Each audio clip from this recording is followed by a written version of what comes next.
Chapter 1. The Three Questions. Once there was a king. He wanted to know the answers to three important questions which were puzzling him. He thought that he would never fail in anything he might undertake if he knew the answers to those questions. His three questions were: how can I learn to do the right thing at the right time? Who are the people I need the most to help me with the work? How do I know which is the most important thing to do? The king said, I announce a great reward to anyone who can give the right answers to my questions.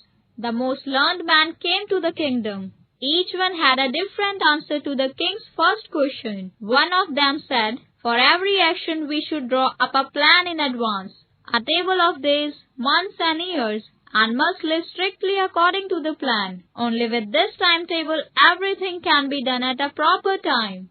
Another scholar declared, it is impossible to decide the right time for every action. If you avoid getting absorbed in idle pastimes and attend to all that is going on around you, you can manage the most important tasks. The third scholar said, however attentive the king might be to what is going on, it is impossible for one man to decide correctly the right time for every action.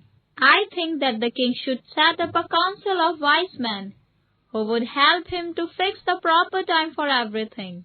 Some scholars contradicted this and said some things might demand immediate action. Of course, for this, we need to know what is going to happen in the future. Only magicians can tell the king what is going to happen in the future. Therefore, one must consult them. Equally various were the answers to the second question. Some said the king needs his counselors the most. Some said doctors, some said priests, while the others said soldiers. The answers to the third question were even more confusing. They ranged from focusing on science to warfare to religious worship. The resulting confusion led the king to meet a hermit, who was widely known for his wisdom. The hermit lived in the woods and never met anyone but common people. The king disguised himself as a common man and went to meet the hermit. When the king reached the woods, the hermit was digging the ground for planting herbs.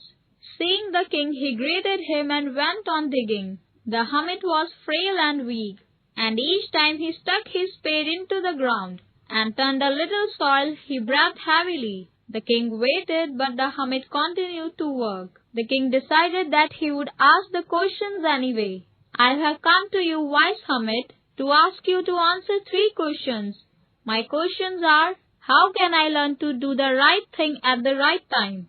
Who are the people I need the most to help me with the work? How do I know which is the most important thing to do? The hermit continued digging without giving answers to the king's questions. He looked terribly tired. The king said, you look tired. Can I help you? And took the spade from him and started digging. After he had dug 2 beds, the king repeated his questions. The hermit gave no answer. The king went on digging. The sun was sinking behind the trees. They suddenly heard footsteps. Someone was running towards the hermit's hut. He was bleeding from a large wound in his stomach. He fell fainting on the ground when he reached the hermit and the king.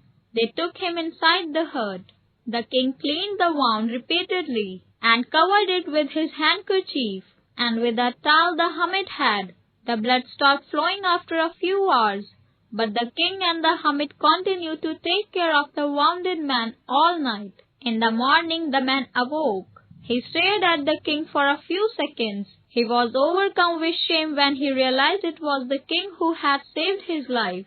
Forgive me, cried the man when the king looked at him. I have nothing to forgive you for.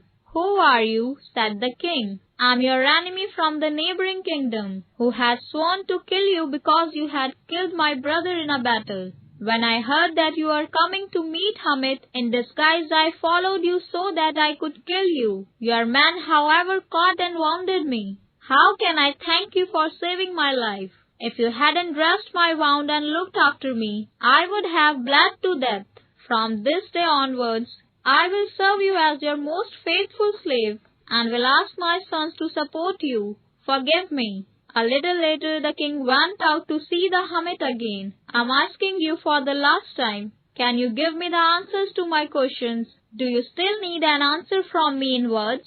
When you came to see me, you saw me working, and when you saw that I was getting tired, you decided to help me. If you hadn't decided to stay and help, you would have been killed by your enemy on your way back.